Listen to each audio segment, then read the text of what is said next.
Yeah, you got it. Excellent. I'll begin with a word of prayer. Again, dear Heavenly Father, we thank you for this day. Thank you for these students. Pray that you just help us use this time wisely, just to learn more about your creation. And I just also pray that the students would have the courage to ask good questions as they think of them, Lord. In your name I pray. Amen. So it might be useful for me to just quick go through the solution of those quiz problems, right? Yeah, probably. So, problem 1.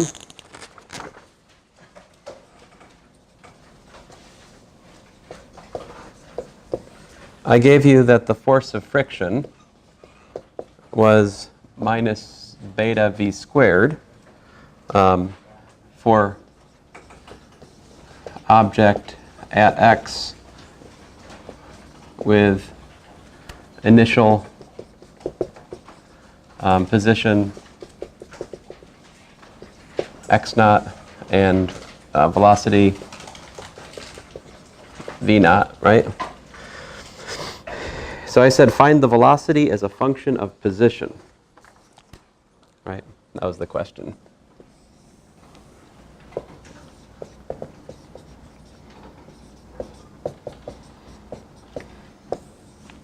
Find the velocity as a function of position. Okay, so how does the velocity relate to the net force? I said that was the net force, right? Yeah, net force. Okay. So that means that mass times acceleration is equal to minus beta v squared, right? I would remind you Physics 231 is a prerequisite for this course. So there you go. Now, this, of course, is m dv dt. We can rewrite that as m dv dx, excuse me, dx dt dv dx by the chain rule. In other words, m v dv dx. Now that is equal to minus beta v squared. Now I can solve this by any number of methods. I think separation of variables is a good method. Let's use that. So I get v dv is equal to minus beta over m. Oh, wait a minute. I did that wrong, didn't I? If I have to divide both sides by v squared, right? So what do I actually have? dv over v, right? Okay, so dv over v, and then move all the x stuff and the constants to the other side. I got a minus beta over m dx, all right? Integrate. I'll integrate from v naught to vf. I'll integrate over here from x naught to xf, where I'm saying vf and xf are the final velocity and final position.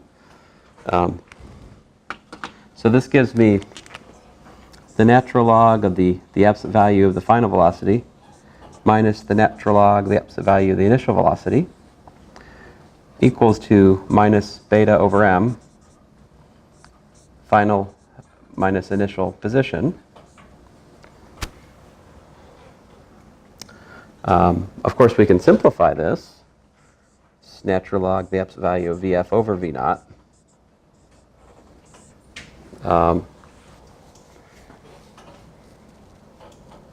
Yeah. And that is equal to minus beta over m xf minus x naught. Now exponentiate both sides, right? Then that gives us that the absolute value of vf over v naught is equal to the exponential of minus beta over m xf minus x naught. I'm getting really tired of writing x sub f, so let's let vf equal to v and xf equal to x, because those are what we'd like to write our answer in terms of. I mean, v and x served as integration variables over here. That's why I didn't do it to start with, right? I'm not going to take off a point if you put v and x here and just pretend like there was no confusion. I mean, that's fine with me. I'm just, you know, it's not good math, but it's not horrible math either. I mean, I'm okay. I mean, what I'm trying to say is if you put a v here and a v here and you integrated like that, it's not great, but it's okay. Okay.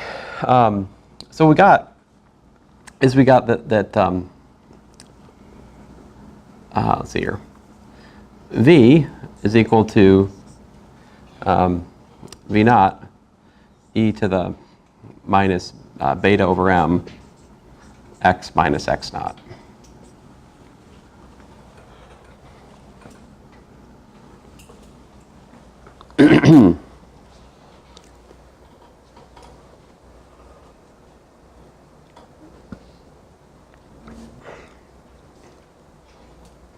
So my choice of signs there and getting rid of the absolute value, it has to be that way, right? Think about it.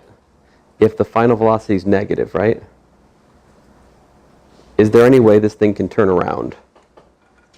Like if it starts going to the left, can it turn around and go to the right under this motion? Why can't it? It can't do that because its velocity is going to be, I mean, in principle, the solution to this equation, right, is Vf is equal to plus or minus V naught e to the minus beta over m. Here's the step I didn't write down, right? My point is we can choose the plus if you think about the logic of the problem, right? Because if it's initially moving to the left, if the velocity is left moving, it can't turn around and be right moving. Because this velocity is either what? It's either positive for every position, right? It's negative for every position, or it's identically zero. Them's your choices because of that formula. So whether the velocity is going right or left initially, it continues going right or left afterwards. That's why I can choose the plus, because that makes V and this formula positive, or this and that negative, depending on whether V naught is positive or negative. So there you go. Any questions?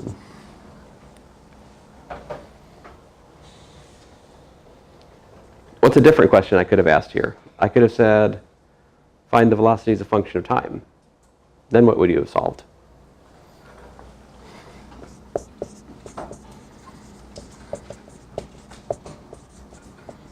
We'd need to solve m dv dt equals to minus beta v squared, right? That would give us, dv over v squared, I'll put the minus over here because it's fun, equals to beta over m dt. Integrate both sides. We get 1 over v minus 1 over v naught equals to beta over m t. So here I'm integrating from, so I'm using the notation I told you guys not to do. Integrating from v to v naught, integrating from 0 to t. Here, let me make it better. That's my way of saying, it's not quite right.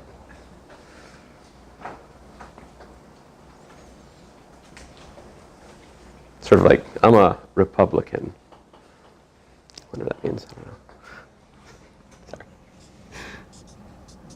I argue that, so I'm trying to, people will say that many of the Republicans in Congress are rhinos, right? They're Republicans in name only. I say, no.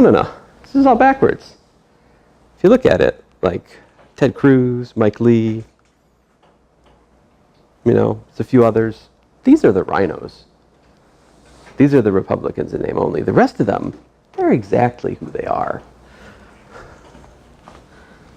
Sorry, I digress. Yeah,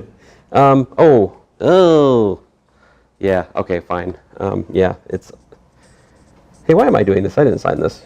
Oh, I think it's a good exercise for us to go through, is why I'm doing it. So solve for v, 1 over v naught. Can we make this formula prettier? I think we can.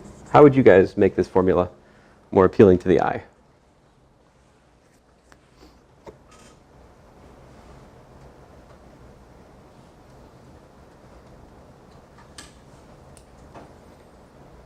I mean, it's not a wrong formula, but personally, I like to multiply this by v naught over v naught. So like I can simplify this to v naught divided by 1 plus beta t v naught divided by m.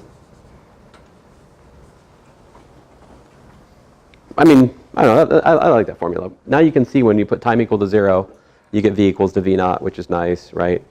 You can kind of easily understand what happens as time goes to infinity. What happens? Velocity goes to 0. All right, excellent. Now, what else might I ask you in this problem? We could also say find the position as a function of time, right? That's another question we might ask. Right? And so there, I need to solve dx dt, right? Equal to this, right?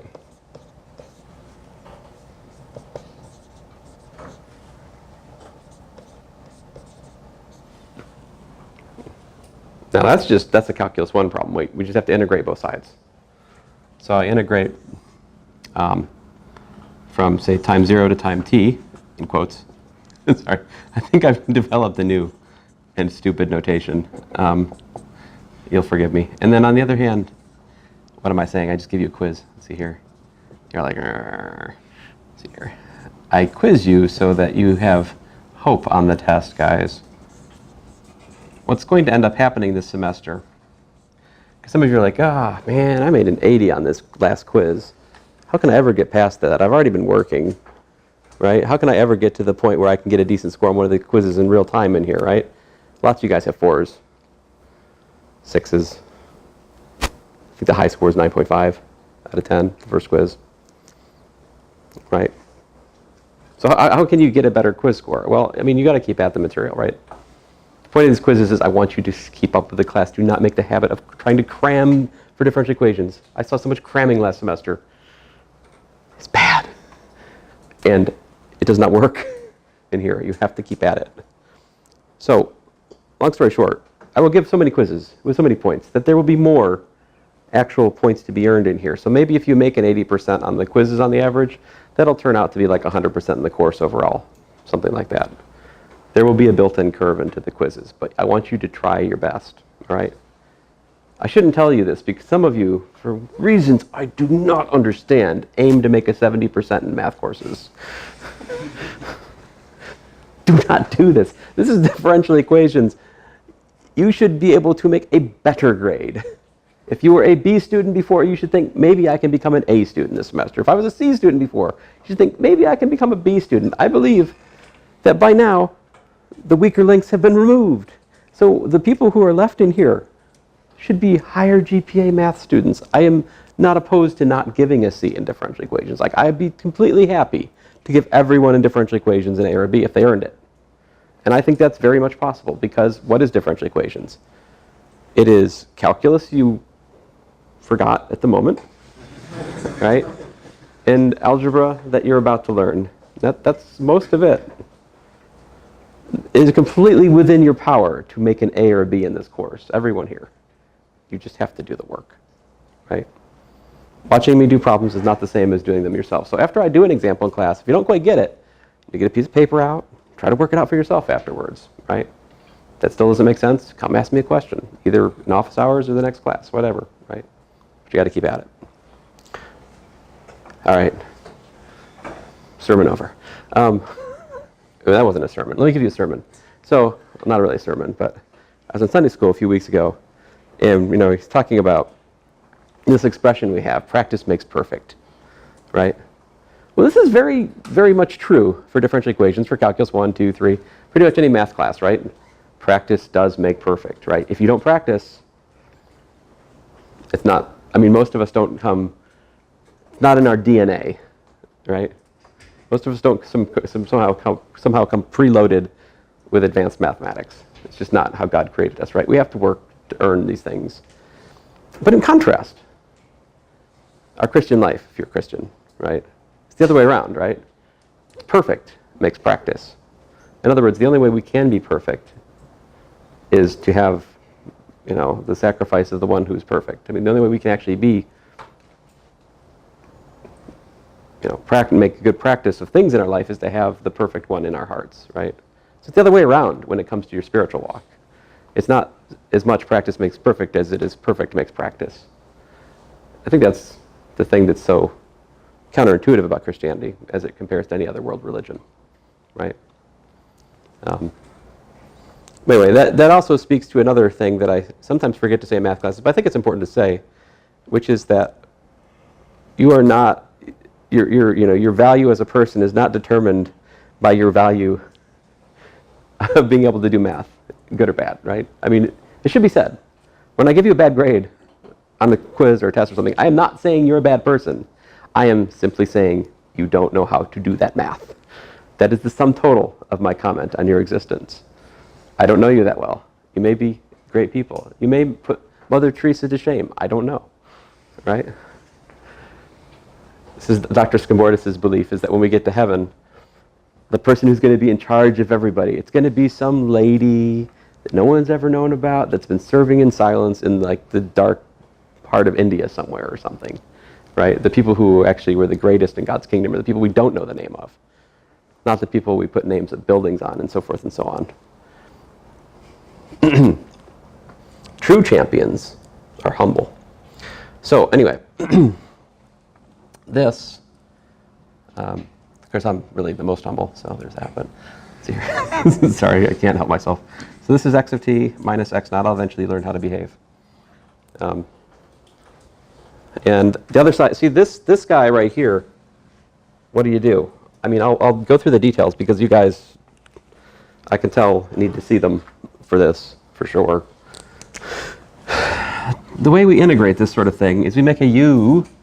How about a u equals to 1 plus beta t v naught over m substitution? That'll work, right? Then what's du? Beta v naught over m. Those are all constants, right? dt. So what's that make dt? Or therefore v naught dt is equal to what?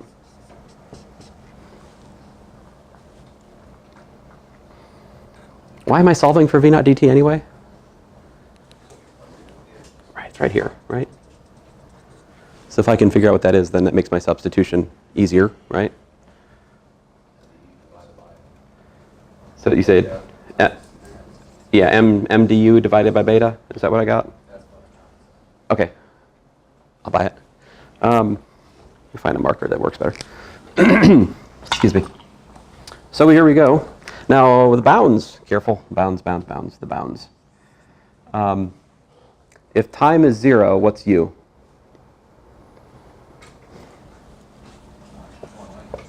U of 0 is a 1, right? What's u of t in quotes? Well, it's that, right?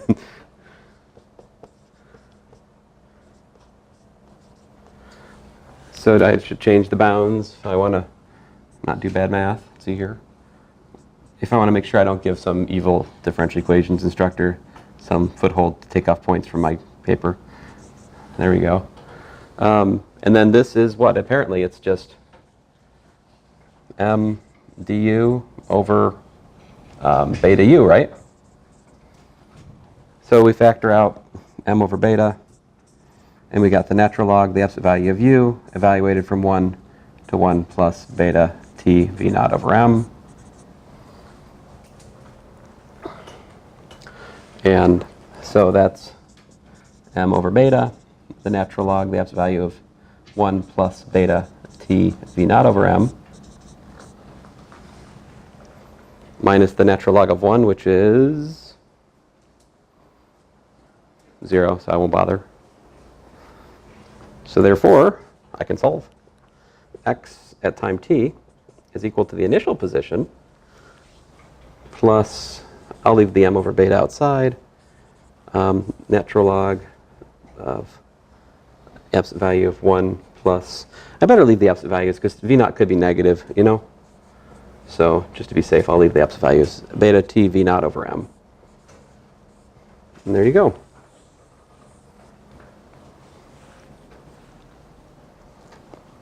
What happens as time goes to infinity?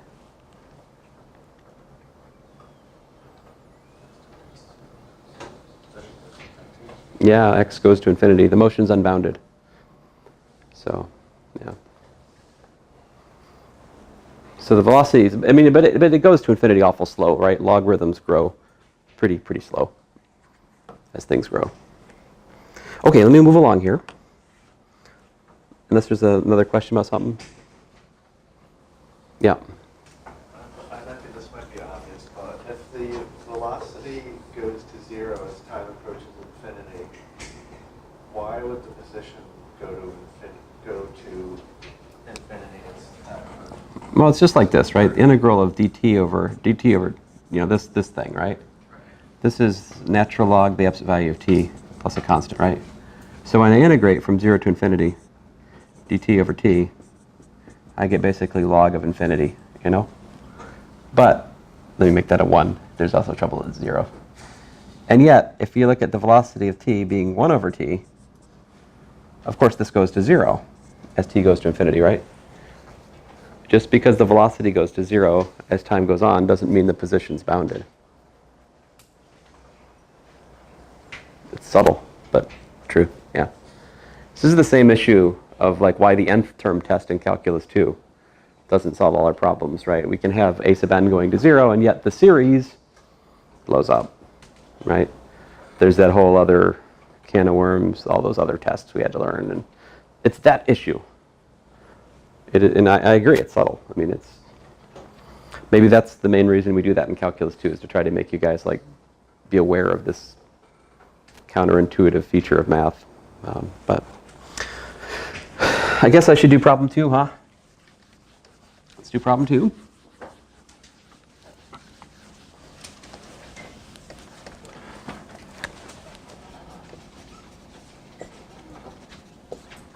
Which was that I was supposed to, I had a vector field, f, what was it? I've already forgotten. Y minus y squared, comma x, all right. So as we discussed last time, we want to find the flow lines, right?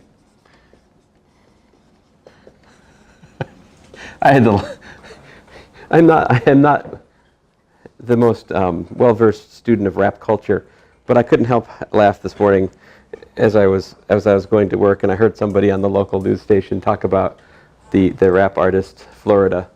I was like, who's Florida? Seems wrong. For some reason, this makes me think of that, but anyway. So to find flow lines, we should solve x dy minus y squared dx. I mean, you got choices, right? If you're trying to find the flow lines of PQ, you can either try to solve q dx minus p dy equal to 0, or you could do p dy minus q dx. I mean, whatever floats your boat. But you need to flip the coefficients, so to speak, and add a minus somewhere, right? So that was what I tried to explain to you last time. So that's we can solve this, and this is, now you guys you don't usually do this.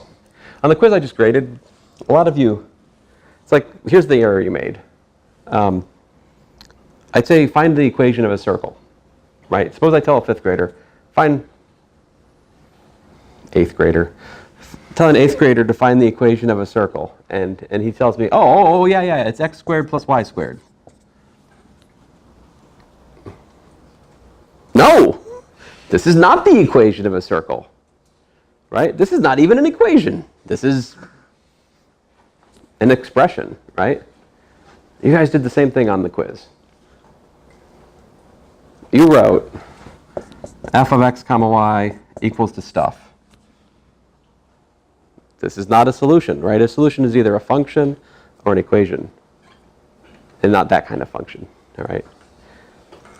I mean, the function function means y equals to f of x, right? That's still actually an equation in x and y, right?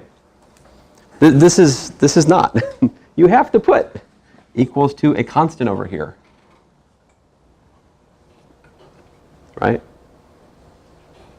Otherwise, it's just scratch work. I'm very picky about this because it drives me nuts. Now, I'll eventually get to point in my life where I don't care and I stop taking points off for this, but I'm not there yet, so sorry. So in the spirit I'm not being hypocritical. I am missing a big fat 0 here, right? Okay, that's important. So to solve this, so I'm just trying to explain. I mean, many of you didn't. About half of you made this mistake on the quiz, right? About half. About half of you put, maybe a third of you put plus minus on the first question. Remember that exercise we did in class about repeating after me? I will choose. Didn't I say this? Didn't I make you guys? It had no effect. So I think it might have gotten worse. I think what you're like, I will put plus minus in the solution. I will not put plus minus. I will put plus. I will put. No, I don't know. It's just I need to work on my brainwashing. Let's see here. So so this gives me dx dy is equal to y minus. Oh no, what have I done? Oh, I'm sorry, guys. This was not as friendly as I thought it was. I mean, you can do it, but I see I have inadvertently asked you a calculus 2 question. Oh, I'm so sorry. Right. Yes? That's what you guys got? Now we have to integrate both sides. Yep. Is your first step correct, going from P to... Oh! No, it's not, thankfully. Oh, goodness gracious. I'm glad that I'm wrong, because if I wasn't wrong, what would I have had to do? Partial fractions, right? Yeah, you're like, mine wasn't that hard. Yeah. I'm sorry, guys. I eventually will learn how to do math. So let's try x dx minus parentheses y minus y squared. So these, I mean, there's danger there. See, now it's,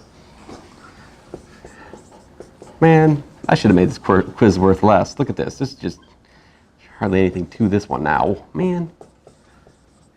Good grief. Well, this was too easy. Let's see here, x squared. I'm just kidding. I wanted it to be this easy. 1/2 y squared minus 1/3 y cubed plus a constant. So thankfully, the me who wrote this quiz was smarter than the me who just tried to solve it. So yay. There you go. That gives you flow lines. I would not ask you to find the explicit y as a function of x here, right? You want to solve y squared plus y cubed for y? I don't know if I can. Okay. Do you guys have any other questions about applications, problems? I mean, I talked a little bit about Newton's law. Like, make sure you work on Newton's cooling law, right? I'll tell you what. I'm not going to test on mixing tank problems just yet. There's an example or two in the notes on mixing tank, like salt going into a solution and like flow rates and stuff. I don't think I want to test on that right now. I'm going to save that for later when we have systems. So you can focus on like Newton's law problems, like I just spent 20 minutes working out, right? Orthogonal trajectories, the flow line problem. You know, we can focus on those. We'll get back to the mixing tank stuff later. So I have a couple of examples in the notes which are harder variable mass problems. So I tend to stay away from those at the moment as well. Although, I mean, common sense would kind of tell you that I wouldn't put that on a test because it's really, really hard. The last applied example actually involves a rope falling off a table. So there, the mass is varying with time. And so you don't solve m dv dt, you solve dp dt, where p is the momentum. And so it's interesting. It ends up being a problem that needs a special integrating factor to solve. So it's both like the physical setup and the mathematics of that example are pretty tough. I encourage you to read it. It's good to read and to try to understand. But you know, if you're struggling in here, focus more on like what I did today. Yeah. Any questions? All right. Well, with that, I'm going to turn our attention to operators. And the calculus of functions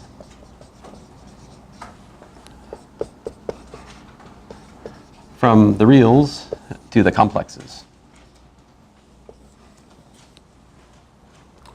So you guys have some familiarity with complex numbers, right? A little bit? Let me just give a very brief review. Here's the essential point. Complex numbers, I use this symbol for them. It's the set of things like a plus ib. Now here, a and b are real numbers, and I squared is minus 1, right? Let me do a sample calculation for you. Oh, before I get to that, what's the magnitude of a complex number? Maybe it's helpful if I draw a picture. So this is the imaginary axis, this is the real axis. If you pick a point here, a plus ib, you can think of it as basically being the two-dimensional vector a comma b.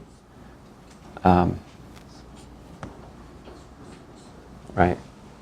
So that complex point is identified with this two-dimensional vector. I mean, complex numbers are two-dimensional vectors. You know, we always tell you guys you can't multiply vectors. It's not true. You multiply vectors all the time if they're two-dimensional, because complex numbers are vectors which can be multiplied. And their multiplication is interesting and geometrically useful. Now, someone just told me square root of a squared plus b squared. Absolutely. Now, so that's we might call this z, typical notation for a complex variable. We also talk about this thing called z conjugate. So z conjugate be down here. Z conjugate, or z bar, I forget if I use bars or stars in here. Bar? All right. So a minus ib is the complex conjugate of a plus ib, right? And so that's down here. It's basically a reflection over the real axis. That's the complex conjugate. The neat thing is, if we calculate z bar, what do we get?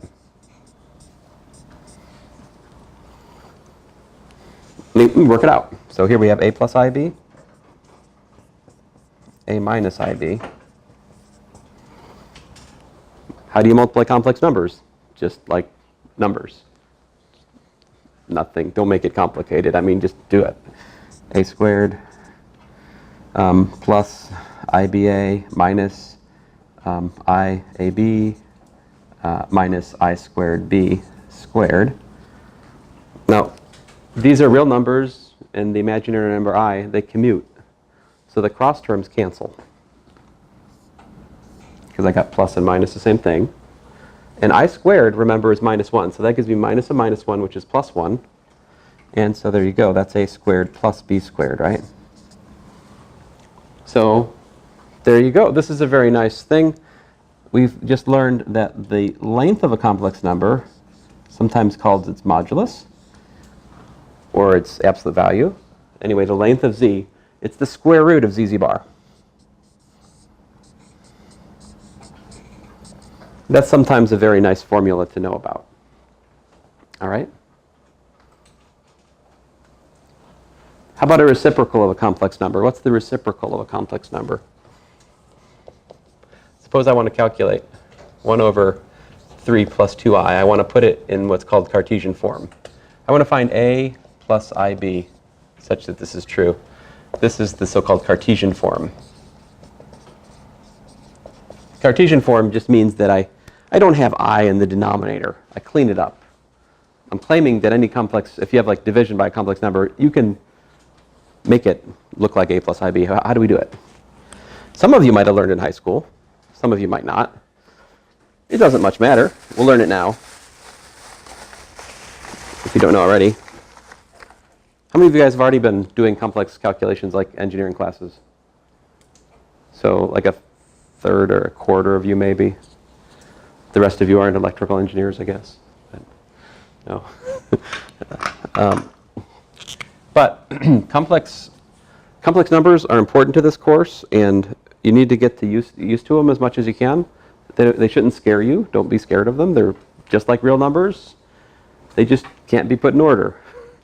Right? Like I give you a number 1, you give me the number I ask the question, which one is bigger, which one's smaller?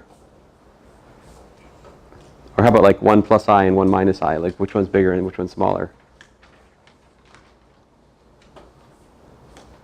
The answer is there's no good answer. I mean, so in contrast, if I give you two real numbers, like 3 and 5, I say which one's smaller, which one's larger, you're like, oh, 3 is smaller, right? So real numbers are an ordered field, whereas complex numbers are not an ordered field in a natural way. They can be given an ordering, but then that ordering doesn't respect the algebraic structure of the complex numbers. Now this, there's a standard trick for. So if you're, let me just show you the general thing. If I'm trying to solve z times 1 over z, well, let me say z times z inverse is equal to 1, right? That's what I want. I want to find the multiplicative inverse of z.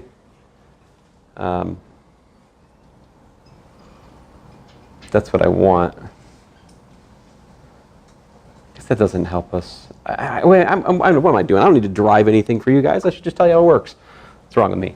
So the trick here is to think of 1 over z as being z bar over z bar. And the reason that we would do that is because, you know, this gives us the sort of generic idea. I take a 1 over a plus ib, and I can trade it for a minus ib over a squared plus b squared. See, that's the trick. This is how we reciprocate a complex number. Multiplied by the conjugate over the conjugate. By doing that, that makes the denominator become real. Because z bar is always a real number. It's a squared plus b squared, where a and b are real. Now this will only make sense if z is non-zero. 1 over 0, still not defined for complex numbers. Extended complex numbers is defined, but anyway. I didn't say anything. Okay, so 1 over 3 plus 2i. People do add 0 to the complex numbers, and that's a thing, but that's not a thing for us, so let me behave. This is 3 minus 2i over 9 plus 4. So there you go. 3/13 minus 2/13 I. There you go, that's the Cartesian form. So if we want to take i's out of the denominator of a complex expression, what we do is we multiply by the conjugate of the denominator, upstairs and downstairs, which is just multiplying by 1. It's like, it's always multiplying by 1 or adding 0, isn't it? Anything that's kind of weird. All right, next, geometry. How about the geometry of complex numbers? How's that work?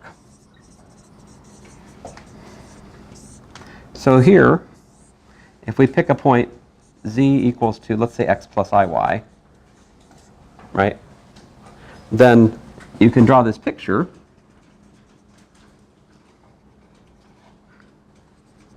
Of course, this is x, right? This is y. If I put the standard angle theta, right? What are x and y as they relate to theta? Of course, the length of the hypotenuse is what? It's modulus z, right? The length of z. So x is equal to length of z cosine theta, right? What's y equal to? The length of z, yeah, sine theta. So let's put that in. So we got z is equal to the length of z times cosine theta plus I sine theta.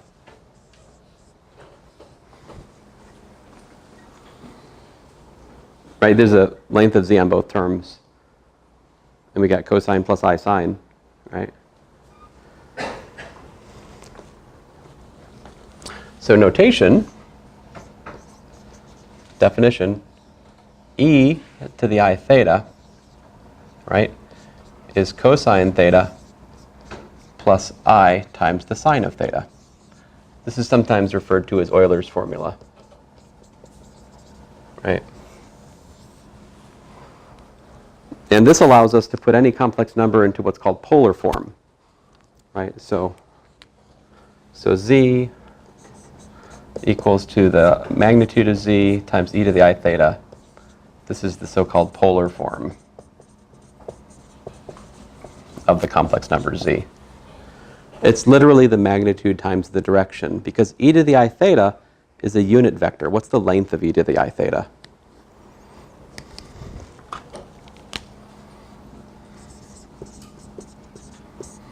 What's the modulus of e to the I theta?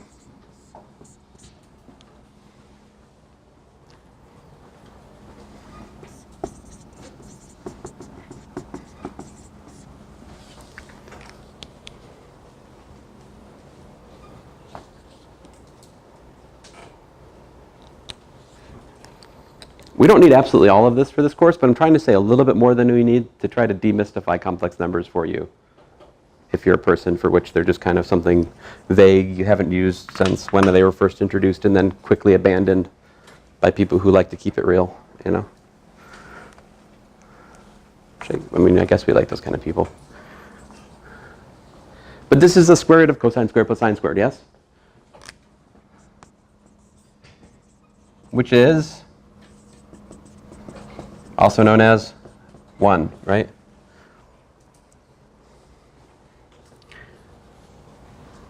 In other words, if you take the unit circle, like this, in the complex plane, and you pick a point there, then that point is going to be one of these e to the I thetas.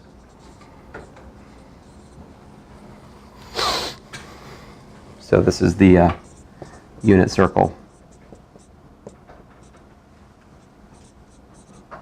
in the complex plane. So again, we can look at the complex plane as R2. They're pairs of real numbers. Okay. Any questions?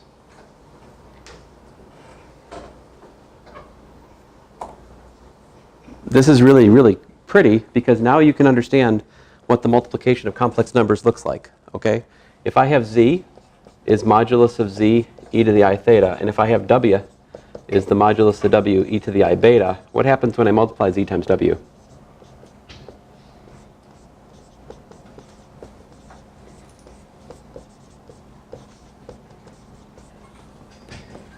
I get the modulus of z times the modulus of w, e to the I theta, e to the I beta, like that.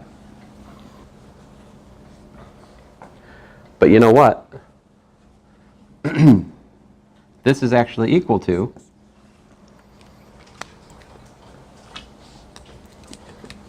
the modulus of zw times e to the I theta plus beta. So when we multiply two complex numbers, we get another complex number whose length is the product of the lengths of the two numbers multiplied, and whose angle, standard angle, is just the sum of the standard angles of the two numbers being multiplied.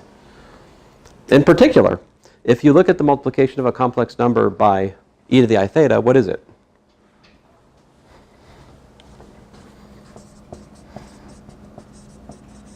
What if I have z times e to the I, let's say beta?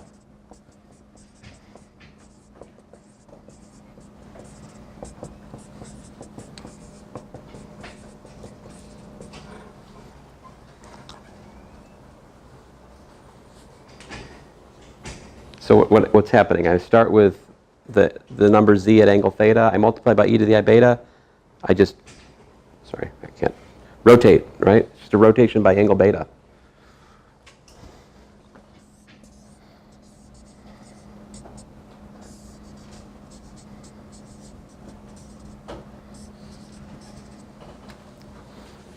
Multiplication, e to the I theta is, they give us rotations of complex numbers.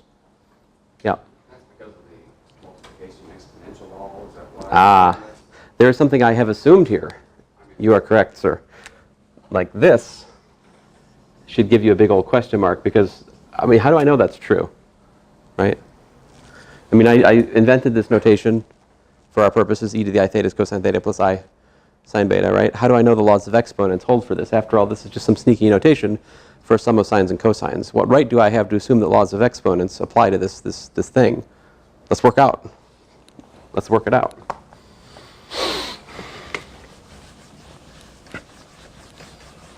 If that wasn't actually your question, I'm sorry. it might be related to your question, though. So if I have e to the I theta times e to the I beta, right? That's cosine theta plus I sine theta times cosine beta plus I sine beta. Multiply. That gives me cosine theta, cosine beta. I times I is minus 1, minus sine theta, sine beta. And then I've got an I, my imaginary terms. I got cosine theta, sine beta, plus sine theta, cosine beta. But you guys know what these are. right?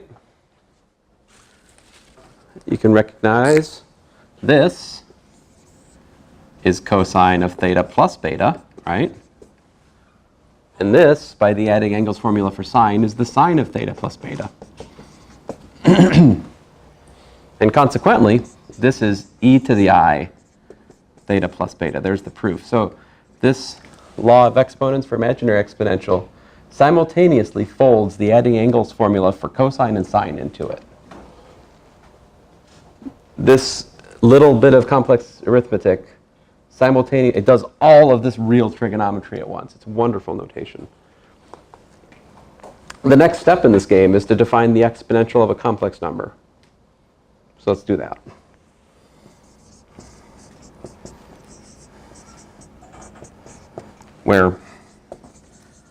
So what do you think we should do? Is e to the x plus iy, where x and y are real numbers? Okay, so here, if we write this, we say that the real part of z is equal to x, and we say that the imaginary part of z is equal to y. These are both in the real numbers. So I know this notation always gets some people, but the imaginary part of a complex number is itself a real number. It's the coefficient of I. Like my example 1, the real part is 3/13. The imaginary part is minus 2/13. There is no I in it. Yeah. Sorry, I can't really read it. What does that say after e equals x plus iy? What is that to the right of it? Oh, I'm saying the real part of z is x. This part here? I'm saying they're both in the reals. Both real numbers. Thank you for your question. And then the same thing on the bottom. After real of z equals x. This? Yeah. Oh, it's like script I, m of z. I mean, you could also do I, m of z for imaginary part. Yeah. No problem. It's this pesky red marker, isn't it? Doesn't help. Zero. So you guys tell me. This is don't say I never had any class participation. E to the z, right? This should be e to the x plus iy. How should we define this thing? What would that mean?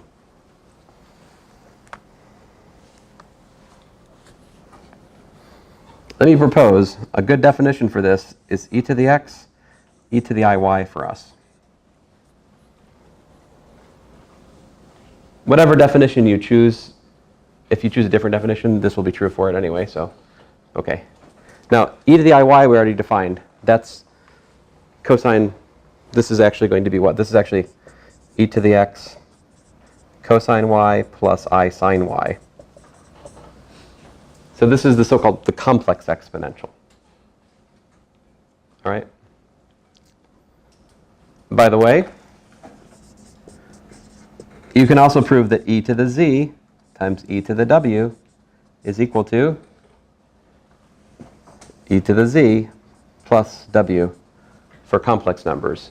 Notice here theta and beta, we're looking at pure imaginary numbers, numbers that are a multiple of I itself. There was no real part. It continues to be true for the complex exponential. And what was the thing we knew about the real exponential? What's one of its most important properties? It's always positive, right? But more to the point, it's non-zero. This right here, never zero. Because sine and cosine are never simultaneously zero. And that real exponential in the front, it's positive. So the complex exponential is also never zero, which means that it always has a multiplicative inverse. What's the multiplicative inverse of the complex exponential? Like e to the z times what equals to 1? Fill in the blank for me. Z bar. That would give me z plus z bar. E to the z plus z bar, which wouldn't need to be. Yeah, e to the minus. Yeah, it's the same. It's the same thing as like pre-calculus. I mean, that's the thing that's so interesting about complex analysis and like complex variables. So much of it is just what you've already done. Just replacing real things with complex things. So much of it is just that. There's just a few extra wrinkles, like this complex conjugation, you know, Okay, so I think that's a healthy talk about complex variables that we should have. Now we've had it. Now let me get back to what I'm actually talking about.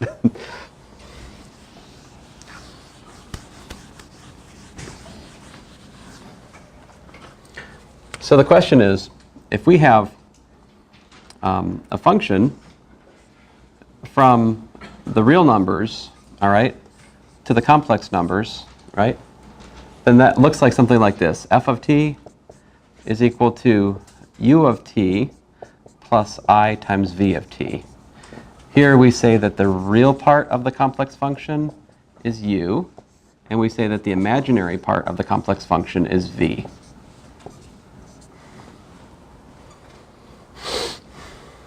All right? So for example,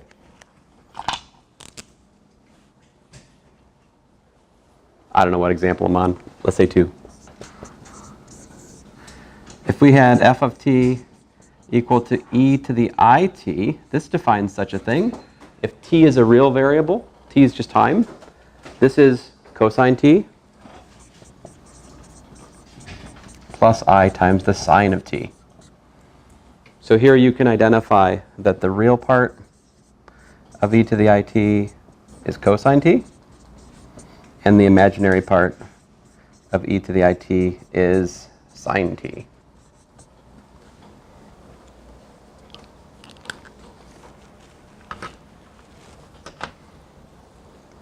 All right, not that exciting. I could do another one if you'd like, but I don't think it's needed. What's interesting here is we can define calculus for such things. All right, 2 things I want to define. Definition. df dt is equal to, now I'm saying for this f up here, okay, the f I was just talking about. It is defined to be du dt plus I times dv dt. In other words, how do you differentiate a complex valued function of a real variable? You simply differentiate the real part with respect to time, and then you differentiate the imaginary part with respect to time. These are derivatives you already know how to do. They're real derivatives of real valued functions. This is calculus 1, and you just put them together. This is calculus 3, by the way, right? We've already done this in calculus 3. If you find the velocity of a path, so a path is like time goes to x of t comma y of t. How do you differentiate a path? You differentiate the x, differentiate the y, put them together, right? This is the same thing with just I. I mean, you could look at this as being just like this, right? If you want to make it less mystical. We're just differentiating a path. How do we integrate with respect to time?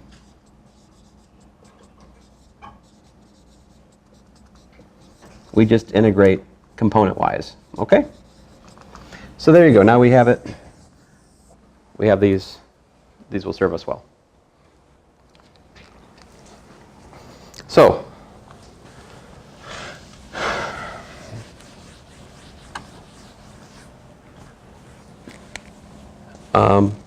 really the most important theorem I'm going to prove today is that the derivative with respect to time of e to the lambda t is equal to lambda e to the lambda t for lambda in the complex numbers.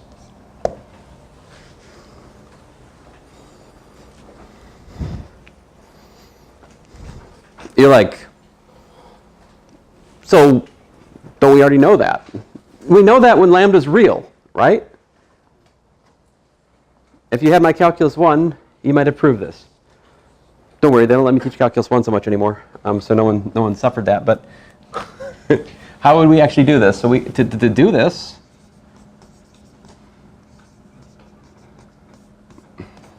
so let's suppose that lambda is alpha plus I beta, right? So I want to differentiate with respect to time e to the alpha plus I beta times time. What does that mean?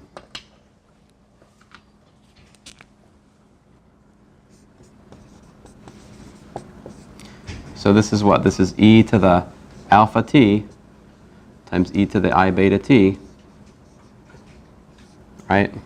I'll get to it eventually. This is d dt of e to the alpha t cosine beta t plus I sine beta t. Almost where we need to be, because how do we differentiate something like this? We differentiate real part, differentiate imaginary part separately, right? So by definition, this is d dt e to the alpha t cosine beta t plus I d dt e to the alpha t sine beta t. I've made this homework in previous semesters. Aren't you glad you're taking it right now? You're like, well, they didn't have so many quizzes, so maybe not. I don't know. Fine. We'll just agree to disagree. All right. So it's kind of gone out of style, though, hasn't it? It's like, you will agree, or we will subjugate you. We will shame you on the internet until you come to our godless belief. Sorry. Anyway, that's tolerance. Let's see here. So this is alpha e to the alpha t cosine beta t minus beta e to the alpha t sine beta t plus I alpha e alpha t sine beta t plus beta e to the alpha t cosine beta t. What did I do? Product rule and chain rule, right? Lots of nice calculus in there. So what I'm going to do is I'm going to pick on all the alpha terms. So I've got an alpha, right? And I've got an e to the alpha t. And if you look at that, that's so I got what? I got cosine beta t. And where else does this? Plus I sine beta t, right? And then let's say plus I beta e to the alpha t. All right. Now you got to use your imagination a little bit here. I'll start with this one over here. This one's easy enough to see. I got this cosine, and I got this I. So that gives me, I pull the I out, I've got a beta. So that gives me cosine. Ooh, that's a worthless. I don't think this is going to even show. This won't even show up. It's good that you're here. If you're not here, you can't even see that. This minus, we got to look at instead as plus I squared. If we look at that as plus I squared, you take one I to put here, you take the other I and put it over here, right?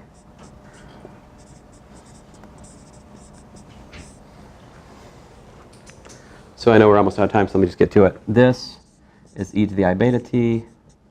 This is e to the I beta t.